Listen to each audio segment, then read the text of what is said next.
नमस्कार। एक छोटी सी कहानी में आपका मैं पुनः स्वागत करता हूं।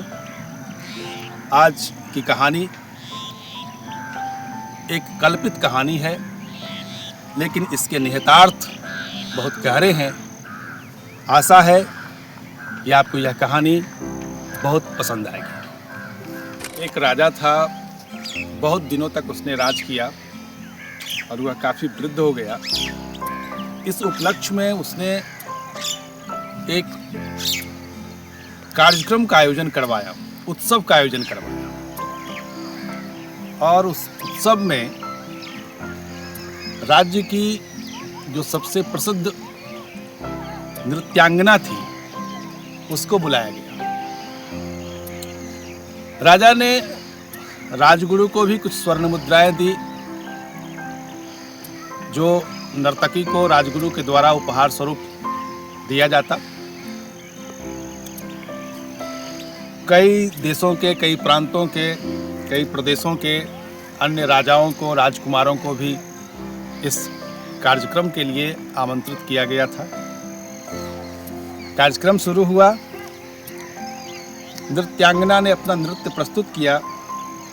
रात भर नृत्य गान का कार्यक्रम होता रहा, और जब ब्रह्म वेला की समय आई, सुबह की समय आया, तो उस नर्तकी का जो तबला वादक था वो ऊँघने लगा, उसको नींद आने लगी। जब नर्तकी ने यह देखा तब उसने एक गीत गाया, और वह गीत इस प्रकार था कि बहु बीती थोड़ी रही, पल पल गयो बिताए, एक पलक के कारणे क्यों कलंक लग जाए। जब इस दोहे को उस तबला वादक ने सुना तो तुरंत सचेष्ट हो गया और फिर से तबला बजाने लग गया। लेकिन इस दोहे का, इस गीत का राजगुरु पर बहुत बड़ा प्रभाव पड़ा। राजगुरु ने अपनी सारी स्वर्ण मुद्राएं नर्तकी के समक्ष प्रस्तुत कर दी। नर्तकी ने जब देखा कि मेरे इस दोहे से, इस गीत से राजगुरु ने सारी स्वर्ण मुद्राएं हमें दे दी, तो उसने पुनः वही दोहा दोहराया कि बहु बीती थोड़ी रही, पल पल गयो बिताए, एक पलक के कारणे क्यों कलंक लग जाए। इस दोहे को सुनकर जो राजकुमारी थी उसने अपने गले का कंठाहार उस नर्तकी को समर्पित कर दिया। जब नर्तकी ने देखा कि लोग मेरे इस दोहे से प्रसन्न हो रहे हैं और प्रसन्न होकर के मुझ पर धन लुटा रहे हैं, तब उसने पुनः उसी दोहे को दोहराया कि बहु बीती थोड़ी रही, पल पल गयो बिताए, एक पलक के कारणे क्यों कलंक लग जाए। इस बार उस दोहे को, उस गीत को सुनकर राजकुमार ने अपना मुकुट, सोने का मुकुट, उस नर्तकी के पैरों पर रख दिया। नर्तकी को लगा कि मेरा यह गीत, मेरा यह दोहा सब लोगों को बहुत ही पसंद आ रहा है। उसने पुनः उसी दोहे को फिर दोहराया।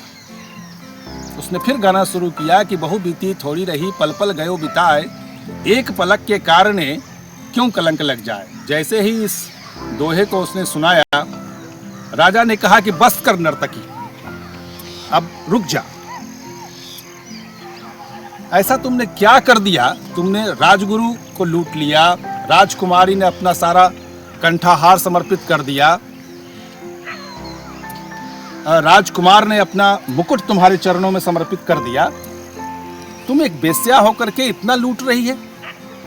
तब राजगुरु ने अपने राजा को रोका कि रुकिए महाराज, इन्हें बेश्या न कहिए, ये हमारी गुरु हैं, आज इन्होंने मेरी आंखें खोल दी। राजा को बड़ा आश्चर्य हुआ। राजा ने बोला कैसे? कि हाँ महाराज, मेरी आयु इतनी अधिक हो गई, मैं इतने दिन तक संयम पूर्वक रहा, और जब मेरी अंतिम बेला आई, जीवन का कुछ और शेष वर्ष रह गया, तो मैं अपना सारा संयम अपनी सारी प्रतिष्ठा खोकर मैं एक नर्तकी का नृत्य देख रहा हूँ, मुजरा देख रहा हूँ। इन्होंने मेरी आंखें खोल दी। अब लीजिए, मैं चला और मैं वन की ओर प्रस्थान करता हूँ, संन्यास लेता हूँ आज से। राजा की आंखें खुली की खुली रह गई।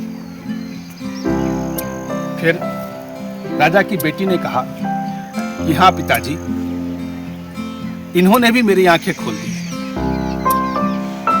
मेरी उम्र इतनी अधिक हो गई थी और आपका ध्यान मेरे प्रति नहीं था। आप मेरे विवाह की चिंता नहीं कर रहे थे। इस प्रकार मेरे मन में यह भाव आया कि आज रात्रि मैं राज्य के महावत के साथ भाग जाने वाली थी। मैंने यह पूरा निर्णय कर लिया था।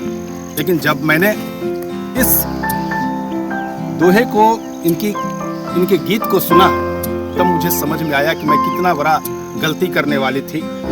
मैं बस थोड़े से जीवन के लिए, थोड़े से स्वार्थ के लिए आपका सारा मान, प्रतिष्ठा, सम्मान सब समाप्त करने वाली थी। लेकिन इन्होंने मुझे यह पाप कर्म से इन्होंने मुझे बचा लिया। और फिर मैंने सोचा कि पिताजी आज न कल तो मेरी शादी करेंगे ही, इसलिए मैंने अपना विचार इनके दोहे को सुनकर, इनके गीत को सुनकर मैंने बदल दिया। फिर राजकुमार ने कहा कि हाँ पिताजी, मैं आज सैनिकों के साथ मिलकर आपकी हत्या कर देने वाला था। मुझे लगा कि आप इतने दिनों तक राजपाट कर रहे हैं, आप ही राजा बने हुए हैं, तो फिर मैं कब राजा बनूंगा। लेकिन जब मैंने इस गीत को सुना, तब मुझे समझ में आया कि आखिरकार राजा तो मैं ही बनूंगा आपके बाद।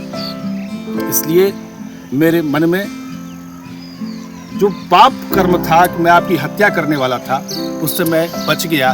इन्होंने मुझे इस पाप से बचा लिया। यह सब सुनने के बाद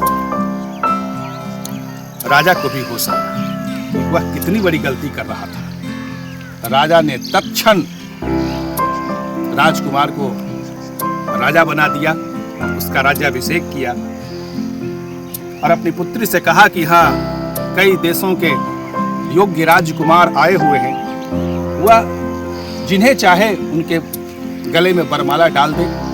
और इस प्रकार राजकुमारी का भी स्वयंवर हो गया और राजकुमारी का भी विवाह हो गया। और राजा स्वयं राजपाट छोड़कर जंगल में अपने राजपुरोहित गुरुजी के पास चला गया।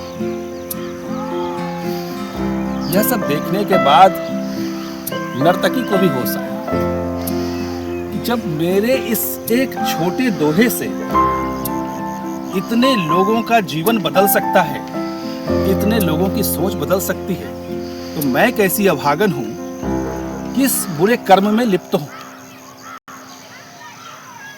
मेरा भी तो अब जीवन कुछ ही शेष बचा है। तत्क्षण उसने भी अपने इस वृत्ति का त्याग कर दिया और प्रभु भजन में लीन हो गया। सुधी श्रोताओं, निश्चित ही यह कहानी आपको अच्छी लगी होगी। ऐसी अन्य कहानी के साथ आशा करता हूं कि मैं पुनः उपस्थित होऊंगा। बहुत बहुत धन्यवाद।